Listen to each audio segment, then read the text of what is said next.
안녕하십니까. 자, 이번 시간은 2023 경찰 승진시험 대비 형법 모의고사 8회를 진행하도록 하겠습니다. 역시 이제 중요한 문제들 많이 있는데 여러분들 한번 쭉 이제 보시고요. 몇 개를 좀 보도록 하겠습니다. 자, 우리 2번 문제를 한번 볼까요?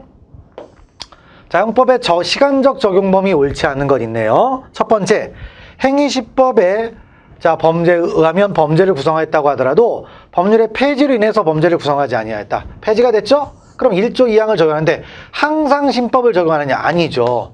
우리 판례는 어떻게 됩니까? 폐지했다고 해서 무조건 1조 2항으로 가는 게 아니라 바로 폐지의 동기를 판단합니다. 동기에서 이걸 뭐죠? 동기설이라고 불러요. 동기설. 동기설에 따라서 뭐죠? 단지 사실관계의 변화다. 폐지시킨 이유가 정책적 변화나 사실관계의 변화다. 이렇게 되면 어떻게 됩니까? 이건 국법 적용합니다. 아니 근데 법률 이념의 변경이나 아니면 반성적 조치로 폐지가 됐대요. 그럼 일단 뭐죠? 신법을 적용합니다. 그래서 한시법에서 나오는 용어들을 그대로 갖다 씁니다. 그래서 항상은 아니에요. 항상은 아니다. 그래서 1번 틀렸죠. 그래서 알아주시고, 그 다음에 2번 가보면 형법 1조 2항을 적용함에 있어 형의 경중의 비교는 원칙적으로 뭘 가지고 따진다? 법정형이죠. 처단형이나 이런 건 개인적인 사주니까 모르는 거죠. 그래서 있고요. 그 다음에 세 번째로 가보면 형을 종전보다 가볍게 형벌법규를 개정하면서 그 부칙으로 개정된 법의 시행 전의 범죄에 대해서 종전의 형벌법규를 적용하도록 규정한다고 하여 헌법상의 형벌부수가 뭔지 이런 것들 위반될 수 있다고 할 수 있다? 없다? 없다. 왜? 신법으로 가는 건 예외잖아요. 그러니까 부칙 만들어서 원칙대로 하자. 이런 건 문제가 되는 게 아닙니다. 됐고, 그 다음에 두 번째, 범죄의 성립과 처벌은 행위시의 법률에 의한다라고 할 때 1조 1항이죠. 여기서 말하는 행위시는 실행의 착수가 아니에요. 범죄의 종료시를 말하는 거죠. 그래서 실행의 착수시 하면 날 틀리는 거죠.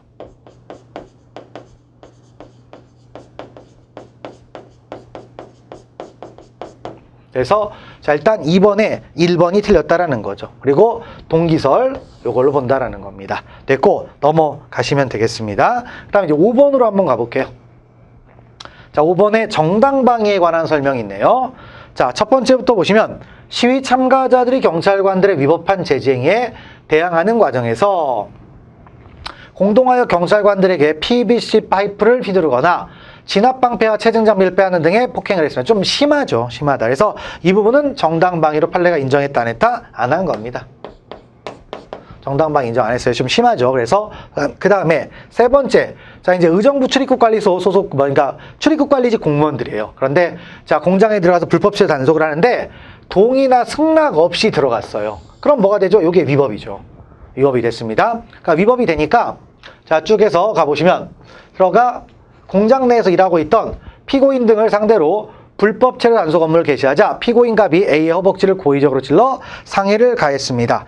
그러면 이 부분에 대해서 승낙 없이 들어갔으니까 정당방위가 되느냐. 그래서 이 부분에 대해서도 단속 업무를 동의나 승낙 없이 들어갔죠. 개시하니까 고의적으로 찔렀다는데 이건 불법이기 때문에 불법에 대해서 저항을 한 거니까 정당방위가 될 수 있을 것 같습니다. 그래서 이 부분은 좀 논의가 되네요. 그래서 문제를 좀 다시 한번 확인해 봐야 될 것 같습니다. 그래서 이거는 정당방위가 될 수 있습니다. 그 다음에 세 번째로 가보면 인근에서 자전거를 이용한 날치기 사건이 발생한 직후 건물하던 경찰관 ABC가 날치기 사건의 범인과 흡사한 인상착의인 피고인 갑을 발견하고 앞을 가로막으며 진행을 제지했죠. 그러면 제지했는데 여기까지는 경찰관에게는 적법해요. 그 다음에 갑이 경찰관들이 자신을 범인 취급한다고 느껴 A의 멱살을 잡아 밀치고 B씨에게 욕설을 하는 등 거세게 항의했으면 그럼 적법한 공무집행에 대해서 항의를 한 거잖아요. 그럼 이건 정당방위가 안 되는 거죠. 그래서 그 부분 보시고 그 다음에 리을번 변호사인 갑이 쌍용자동차 공장을 점거 농성 중이던 조합원들이 불법적으로 체포되는 것을 목격하고 이에 항의하면서 전투경찰관 대원들의 불법 체포행위를 제지하였으며 그 다음에 전투경찰 방패로 피고인을 강하게 밀어내었는데 이 과정에서 다쳤는데 이건 불법에 저항하는 거잖아요. 그러니까 이런 건 인정해 주는 겁니다. 그래서 명백하게 일단 정당방위가 되는 거 리을번은 맞습니다. 근데 니은번이 조금 이제 중간 애매하네요. 그래서 이제 왜냐면 이게 일단 정당방위가 안 된다고 생각했는데 이게 지금 뭐가 되냐면 지금 어떻게 됩니까? 지금 들어간 그 행위가 위법이에요. 그러니까 여기서 자 개시하자 피고인이 그 A의 허벅지를 찔러서 고의적으로 상해를 입혔다. 근데 사실 실제 상황에서 칼에 찔린 거거든요. 그러니까 정당방위가 되긴 되는데, 그러니까 공무집행 망해죄가 안 된다라는 취지거든요. 공무집행 망해죄가 안 된다.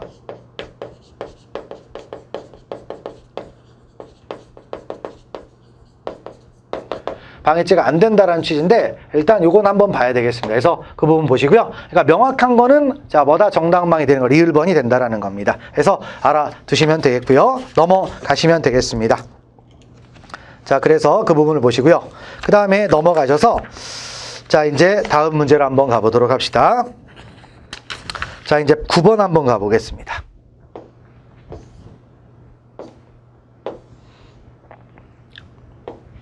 자, 다음 설명 중 옳은 거 돼가지고 있네요. 9번. 그래서 피고인이 아파트 신축공사 현장 안에 있는 건축자재를 훔칠 생각으로 공범과 함께 공사 현장 안으로 들어간 후 창문을 통하여 신축 중인 아파트의 지하실 안쪽을 살폈습니다. 아직 들어가지 않고 그냥 살피기만 했잖아요. 물색을 아직 안 했대요. 그래서 실행차수가 인정되지 않는다. 이렇게 이제 보시면 되겠습니다. 됐고, 그 다음에 소송사기의 고의로 소를 제기했죠? 소를 제기하면 실행착수가 있습니다. 맞는 얘기네요. 그래서 니은번 맞고, 그 다음에 디귿번 강간을 목적으로 피해자의 집에 침입하여 안방에서 자고 있는 피해자의 가슴과 엉덩이를 만졌습니다. 근데 우리가 강간은 폭행협박이 실행착수예요. 폭행협박. 근데 없잖아요? 실행착수했다고 볼 수 없죠. 맞는 얘기가 됩니다.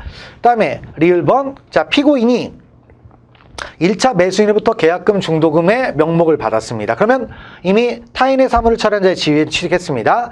2차 매수인에게 매도하기로 계약금까지 받았어요. 그러면 이건 뭐가 됩니까?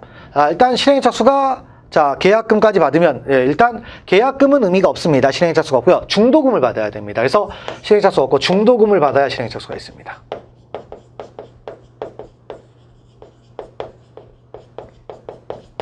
되겠고요. 그 다음에 자 미음범, 금융기관 직원이 전산 단말기를 이용하여 다른 공범들이 지정한 특정 계좌에 돈이 입금된 것처럼 허위의 정보를 입력하여 방법으로 계좌로 돈이 입금되도록 해서, 입금하면 이제 여기서 기수가 되는 거예요. 컴퓨터 사기죄 기수가 되고요. 돈을 찾았는지 안 찾았는지는 중요하다, 중요하지 않다? 중요하지 않습니다. 그래서 미수 아닙니다. 됐고, 그 다음에 자 상대방에게 애약을 고지하지 않았더라도 상대방이 고지한 애약의 의미를 인식하지 못했어요. 그건 미수가 되는 거죠. 드물기는 하지만 이론적으로 가능한 겁니다. 그래서 답은 2번이 된다. 그래서 알아두시면 되겠죠. 넘어가시면 되겠습니다. 자, 그 다음에 11번 한번 볼게요. 공범과 신분 있네요. 자, 뭐다 옳지 않은 것 있는데, 첫 번째부터 타인의 재물을 보관하는 자의 지위가 인정되지 않는 자라고 하더라도 보관자의 지위에 있는 신분자가 공모하여 횡령 범행을 저지른 사실이 인정된다. 그럼 본문에 따라서 뭐가 되는 겁니까? 처단할 수 있죠. 그러니까 비신분자가 지금 신분자에게 가담을 한 거죠. 그러면 이건 전형적으로 뭡니까? 바로 33조 본문 얘기죠. 넘어가시고요. 다음 두 번째, 물건의 소유자가 아닌 사람은 형법 33조 본문에 따라 소유자의 권리행사 범행에 가담하여 하나 공범이 될 수만 있을 뿐이죠. 혼자서는 안 돼요. 권리행사 방해죄는 소유자가 주체가 되는 거잖아요. 그래서 권리행사 방해죄의 공범으로 기소된 물건의 소유자에게 고의가 없는 등으로 범죄가 성립하지 않는다. 그러면 성립이 안 되는데, 범죄가 안 됐는데 당연히 공범이 있겠습니까? 없죠. 공범 종속성설에 따라서. 그래서 맞는 얘기가 되는 거죠. 그다음에 세 번째, 자 병가 중인 자 있죠. 공무원이어도 병가 중인 자는 단독으로는 주체가 될 수 없어요. 그렇죠? 근데 신분이 없는 자라고 하더라도 신분이 있는 자의 행위에 가공하는 경우 직무유기죄의 공동정범이 성립하므로 병가 중인 피고인들과 나머지 피고인들 사이에 직무유기의 공범관계가 인정되면 자 뭐다 공동정범이 되는 겁니다. 혼자서는 안 되지만 가담이 되는 거죠. 그러니까 여기 있는 건 다 공통점이죠. 뭐다 비신분자가 신분자에게 가담했다. 33조 본문에 따라서 공동정범이 된다. 근데 전제가 되려면 정범이 범죄가 돼야 된다는 거죠. 그래서 1, 2, 3번 됐고요. 그다음에 4번 가보겠습니다. 자, 비공무원이 비공무원이 공무원과 공동가공 의사와 이를 기초로 한 기능적 행위 지배를 통하여 공무원의 직무에 관하여 뇌물을 수수하는 범행을 실행했대요. 그러면 공무원에게는 제3자 뇌물수수죄, 비공무원에게는 제3자 방조죄, 이게 아니라 둘 다 뭐다 그냥 공하고 비공 있죠? 얘네들은 전부 다 그냥 뇌물수수죄의 공동정범이 되는 겁니다.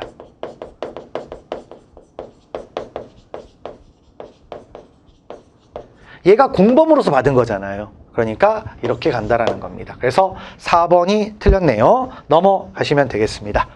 자, 다음 우리 14번 문제 한번 볼게요. 밑줄 친 부분이 불가벌적 사위. 그러니까 이런 게 이제 평소에 잘 안 봐지는 거다 보니까 좀 까다롭죠. 그래서 공동의 사기 범행을 했어요. 그리고 얻은 돈을 지금 분배합니다. 공범자끼리 돈을 수수했어요. 이런 것들은 사기한 다음에 돈을 가지고 나누는 건 당연히 뭡니까? 불가벌이죠. 그래서 이건 맞죠. 그래서 불가벌적 사위가 됩니다. 그다음에 니은범, 피고인이 약속을 편취했어요. 근데 이제 우리가 불가벌적 사위가 되려면 새로운 법익 침해가 없어야 됩니다.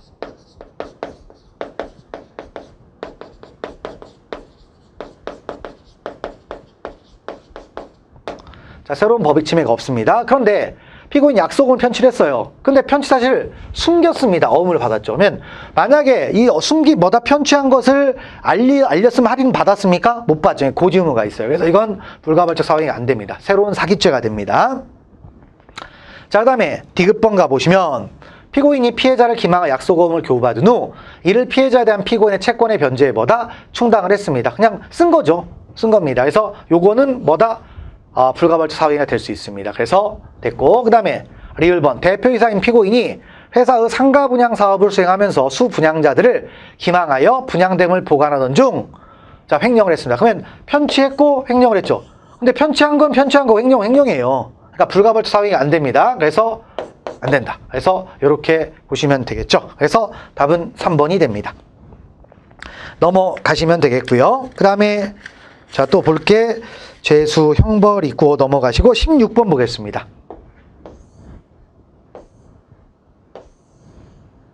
자, 몰수 추징 옳은 것 있네요. 자, 체포될 당시 미처 송금하지 못하고 소지하고 있던 자가 자기압 수표나 현금은 장차 실행하려고 한 외국환거래법 위반의 범행에 제공하는 물건을 써 몰수할 수 있냐? 근데 중요한 건 외국환거래법은 송금을 해야 되잖아요. 송금 안 했으니까 아직 안 쓴 겁니다. 몰수할 수 없습니다. 그래서 기억번 틀렸고요. 다음 니은번, 몰수하기 불가능한 때 추징하여야 할 가액을 추징해야 되는데 그 산정시가 있죠. 언제다? 재판 선고 시의 가격입니다. 그래서 이게 뭐라고 나오면 틀린다? 몰수 불능시로 나오면 틀리죠. 왜냐? 몰수가 불가능하면 가액을 추징하잖아요. 그래서 몰수 불능시로 나오면 틀리는 겁니다. 그 다음에 세 번째 가보시면 자, 구변호사법 94조의 규정에 의한 필요적 몰수 또는 추징은 받은 금품 기타 이익을 그들로부터 박탈하여 부정한 이익을 보유하지 못하게 함에 그 목적이 있는 것이므로 수인이 공동하여 공무원이 취급하는 사건 또는 사무에 관하여 청탁을 한다라는 명목으로 받은 경우 금품을 분배하였더라도 각자에게 전액을 몰수하거나 가액을 추징해야 된다 했는데, 자, 일단 이건 뭡니까? 여기서 쭉 해서 있는데 각자에게 받은 전액 몰수인데 이런 말인데요. 그냥 실제로 분배받은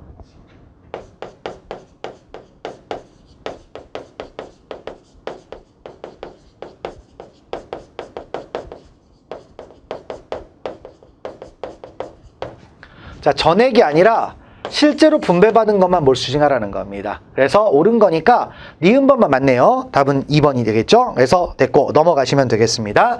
그 다음에 우리 19번째 한번 가볼까요? 형의 가중감경 있네요. 그래서 자, 형법 264조는 상습으로 특수상해죄를 범한 때 2분의 1까지 가중한다라고 되어 있는데, 우리가 이 가중한다라고 말했으면 어디까지 가중하냐면, 자, 장기만 가중하고 단기는 가중 못하느냐? 아니에요. 전부 다 가중합니다. 그래서 모두 가중. 이 부분입니다. 그래서 알아두시면 되겠고요. 그 다음에 자, 2번 가보면 자, 누범 가중은 어떻게 되죠? 장기의 2배만 가중하면 단기는 안 가중하는 겁니다. 그래서 장기의 2배, 단기는 가중하지 않습니다. 맞고. 그 다음에 3번 형법 55조 1항 3호 유기징역 또는 유기금고를 감경할 땐 2분의 1로 감경한다고 할 때 형기를 감경할 경우 장기는 물론 단기도 감경해야 된다. 맞는 얘기죠. 됐고요. 넘어가시고 그 다음에 그러니까 떨어뜨릴 땐 같이 떨어뜨리는 거죠. 그 다음에 4번 55조 1항 6호 벌금 감경 다액이라고 돼 있는데 이 다액은 금액이라고 해석을 합니다. 그러니까 역시 상한과 함께 2분의 1 하한도 2분의 1 내려가는 거죠. 그 부분을 보시면 되겠죠. 그래서 1번이 틀렸습니다. 넘어가시면 되겠네요. 그 다음에 20번 그냥 보시고 21번 가보겠습니다.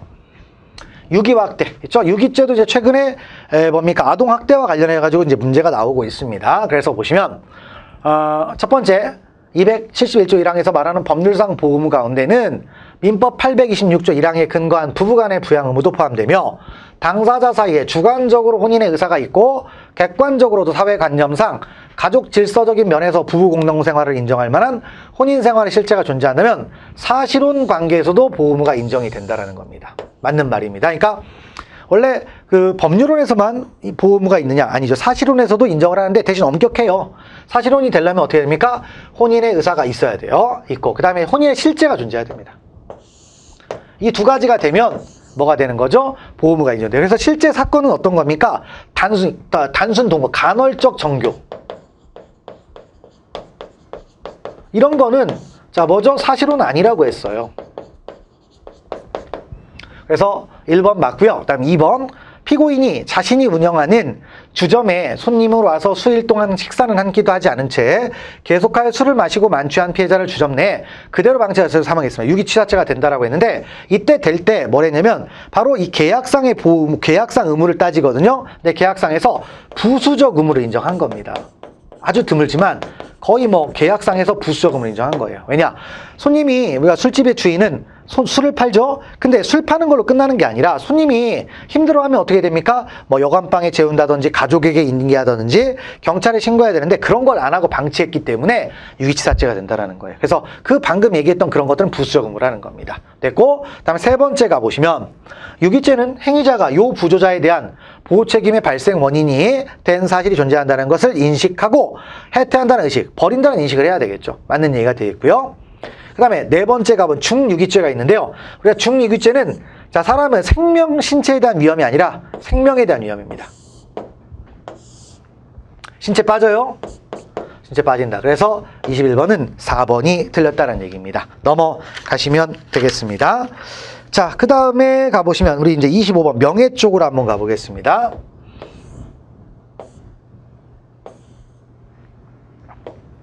자, 가치 중립적인 표현이네요. 가치 중립적인 표현은 뭐 예를 들어서 동성애 이런 말이에요. 동성애 그 자체는 잘못이 아니죠. 근데 누가 동성애자 하면 가치가 떨어지잖아요. 그래서 자, 가치 중립적인 표현을 사용하였다 해도 사회통념상 그로 인하여 특정인의 사회적 평가가 저하되었다고 판단한다. 명예훼손죄가 되는. 그래서 어떤 거다? 자, 뭐다? A는 동성애자이다. 이렇게 쓴 거예요. 그러면 명예훼손 됩니다.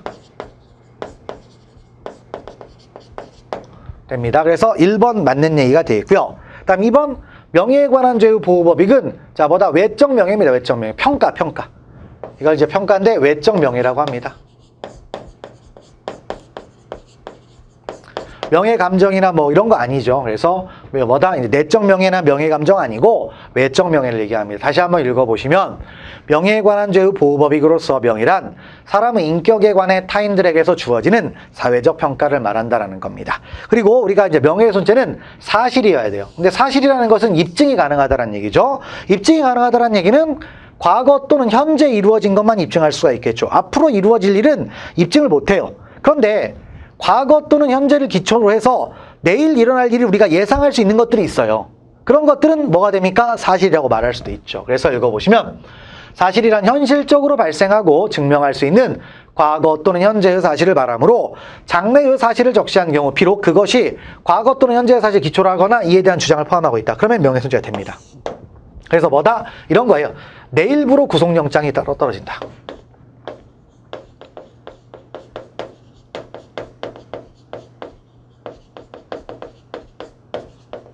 피고인이 말한 거 이거예요. 실제로는 오늘 내사가 종결됐는데 갑자기 내사 종결된 거 알면서도 내일부로 구속영장이 떨어진다고 했습니다. 내일 구속영장이 떨어질 일은 절대 없어요. 그렇죠? 그러니까 허위가 되는 거죠. 그래서 자 3번 틀렸다라는 겁니다. 그 다음에 4번 누구든지 범죄가 있다고 생각하는 때는 고발할 수 있는 것이므로 어떤 사람이 범죄를 고발하였다는 사실이 주위에 알려졌다고 하여 그 고발 사실 자체만으로 고발인의 사회적 가치나 평가가 침해될 가능성이 있다고 볼 수는 없다. 당연한 얘기죠. 그런데 다만 그 고발의 동기나 경위가 불순하다거나 온당하지 못하는 등의 사정이 함께 알려진 경우에는 자 뭐다? 가능성도 있죠. 그러니까 원칙적으로 그냥 단지 고발됐대 이건 명예훼손이 아니에요. 하지만 뭐 어떤 범죄와 관련해 가지고 혐의가 있다고 판단돼서 고발됐대 이렇게 말하면 평가가 떨어지겠죠. 나쁜 놈 취급을 받을 수 있잖아요. 그래서 그런 건 될 수가 있다라는 그런 취지의 이야기입니다. 넘어가시면 되겠습니다. 자, 됐고요. 그다음 28번 한번 가보겠습니다.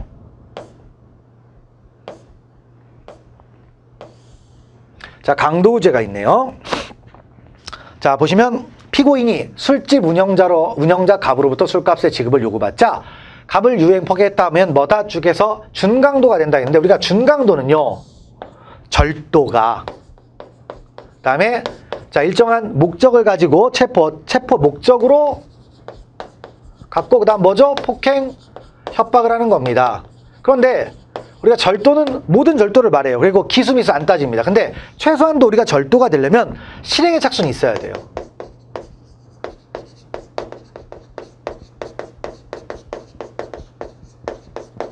그런데 보면 절도가 실행 착수가 있으려면 물색을 해야 되겠죠. 근데 읽어보시면 피고인이 술집 앞 운영자 갑으로부터 술값의 지급을 요구받자 갑을 유인 폭행하고 도주했대요. 그럼 술값의 요구를 받았으면 도둑놈입니까? 아니죠. 그래서 이건 절도가 아니에요. 처음부터. 절도가 아니니까 중강도가 될 수 있다 없다? 없죠. 절도의 신분을 취득해야 되는 겁니다. 그래서 1번 틀렸죠. 뭐 굳이 얘기하자면 폭행 협박 아니면 뭐 강요 뭐 이렇게 될 수는 있지만 준강도는 절대로 안 됩니다. 그래서 있고요. 두 번째, 강도죄에서 폭행과 협박의 정도는 자, 사회통념상 객관적으로 상대방의 반항을 억압하거나 불가능하게 정도의 것이다. 왜냐? 의사에 반해서 강치를 해야 되니까 반항이 불가능할 정도가 돼야 되겠죠. 그래서 맞고요. 다음에 세 번째, 강도가 체포를 면탈할 목적으로 경찰관에게 폭행했으면 강도의 강도? 그러면 당연히 강도죄가 되고 폭행했으니까 공무집행 방해죄가 되는데 당연히 이미 강도는 했고 폭행 협박했으니까 경합범이 되는 거죠. 맞는 얘기가 됩니다. 그다음에 날치기가 있네요. 원래 날치기는 재물에 대해서 유형력을 행사하는 거니까 강도는 아니에요. 사람에 대해서 유형력을 행사해야 강도가 되죠. 근데 그걸 넘어서는 거죠. 그래서 갑이 날치기 수법으로 을이 들고 있던 가방을 탈취하면서 가방을 놓지 않고 버티는 을을 5m가량 끌고 가면서 상해를 입혔대요. 그럼 이제 이때는 강도가 되는 겁니다. 그래서 다치겠으니까 강도치상죄가 되는 거죠. 그래서 그런 부분들 그래서 알아주시면 되겠고요. 넘어가시면 되겠네요. 그다음에 3번, 30번 가볼게요. 횡령죄 옳은 것 있네요. 첫 번째, 이른바 중간생략 등기형 명의신탁이 있는데, 자, 우리가 기억할 것은 명의신탁은 이제는 범죄가 없습니다.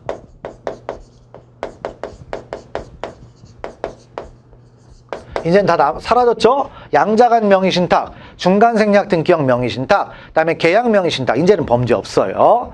그래서 이른바 중간생략 등기형 명의신탁에서 명의수탁자가 신탁받은 부동산을 임으로 처분한 경우 신탁자와의 관계에서 횡령죄가 성립한다. 아니죠. 그래서 1번 틀렸고요. 그다음 2번, 보관자가 우리가 이제 불법 영득, 그러니까 횡령이라는 것은 반환을 거부하거나 횡령하는 건데 바로 이제 영득의사가 있어야 되죠. 그래서 나의 이익을 위해서라는 건데 바로 이제 소유자의 이익을 위해서 처분을 했대요. 그러면 영득의사가 있나요? 없죠. 내 이익이 아니잖아요. 그래서 2번 틀렸고요. 3번 가보시면 소유권 취득에 등록이 필요한 타인 소유의 차량을 인도받아 보관하고 있는 사람이 이를 사실상 처분하였더라도 보관 위임자가 차량 등록 명의자가 아닌 이상 횡령죄가 안 되느냐? 아닙니다. 자, 등록 명의인지는 불문합니다. 왜냐면 포인트는 자동차예요. 자동차. 차량은 뭐죠? 동산이죠. 동산은 점유예요. 점유. 점유가 그러니까 뭐냐면 처분 권한이 점유를 가지고 판단합니다. 명의가 아니에요. 점유를 가지고 판단하기 때문에 설령 등록 명의자가 아니더라도 보관자가 됩니다. 그래서 그런 부분들 알아주시고요.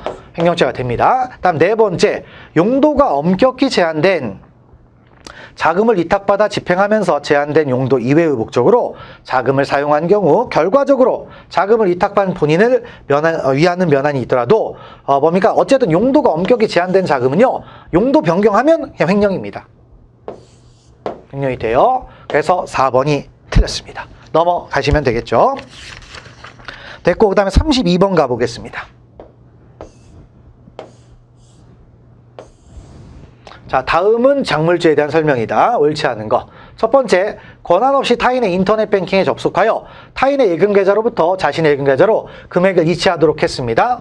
이체를 했고요. 근데 이체를 하면 이게 이제 컴퓨터 사용 사기예요. 근데 컴퓨터 사용 사기는 객체가 뭐다? 재산상 이익이죠. 그래서 금액을 자신의 현금카드로 사용하여 현금 자동지급에 진출했습니다. 그러면 인출된 금액은 이거 누구 거다? 자기 거예요. 작물 아닙니다. 그러니까 작물이 되려면 자 뭐다?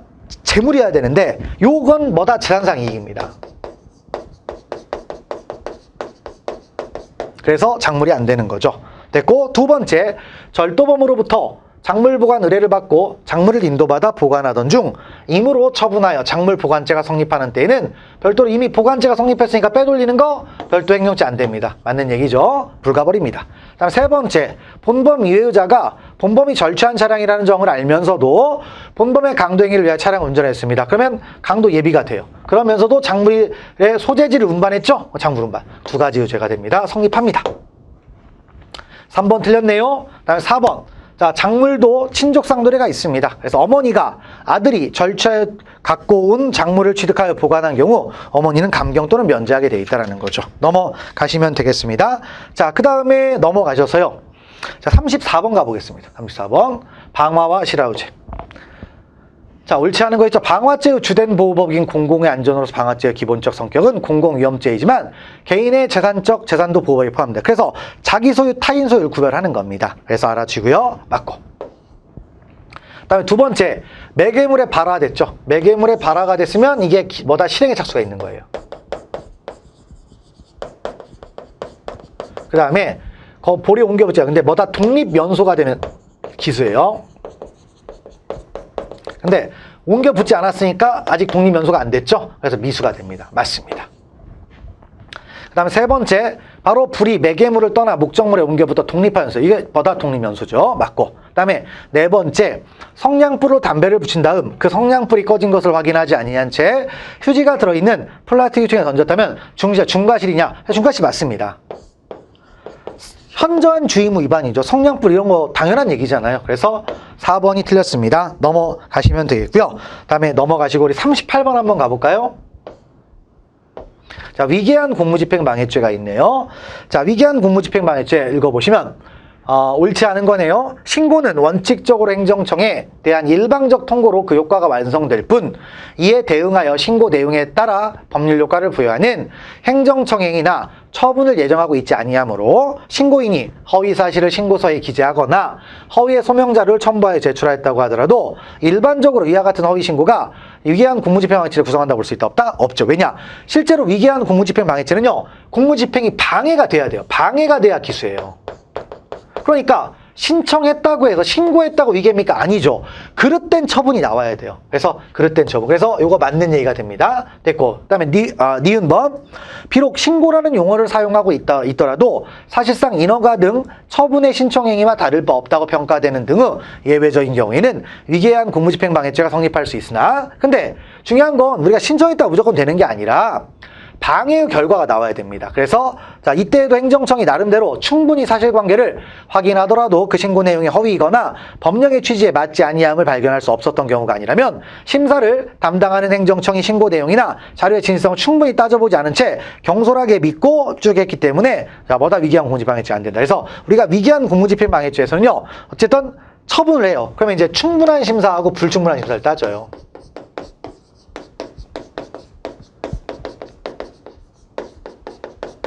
그럼 이거 위계한 공무집행방해죄가 되는 겁니다. 하지만 불충분한 심사 때문에 했다라고 하게 되면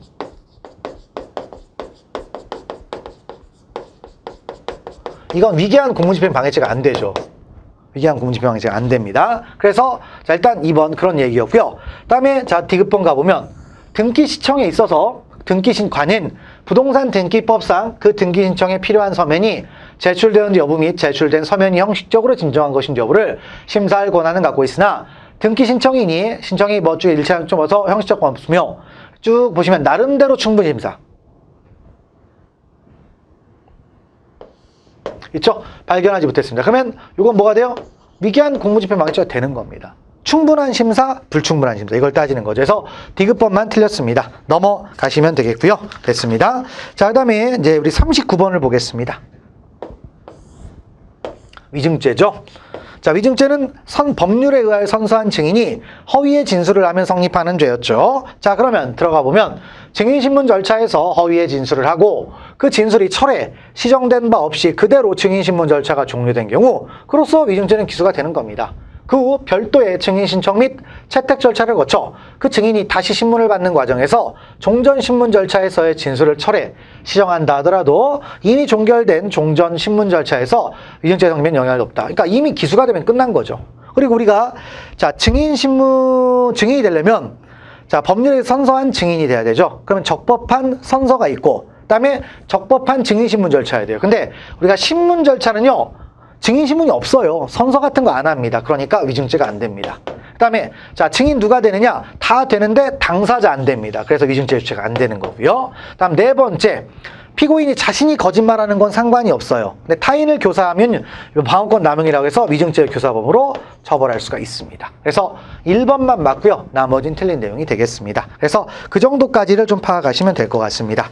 자, 이렇게 해서 이제 우리 8회 내용도 한번 보셨습니다. 그래서 그렇게 이제 복잡한 내용들은 없죠. 그래서 쭉 한번 보시면 될 것 같고요. 그래서 자, 8회 모의고사도 여기서 마무리 짓도록 하겠습니다. 그래서 항상 여러분들이 이제 문제 잘 풀고 시간 안에 푸는 연습하시고 다음 모르는 내용들을 잘 정리하면 분명히 고득점할 거라고 생각을 합니다. 자, 여기서 이렇게 해서 형법에 관한 모의고사 강의를 마무리 짓도록 하겠습니다. 자, 수고하셨습니다.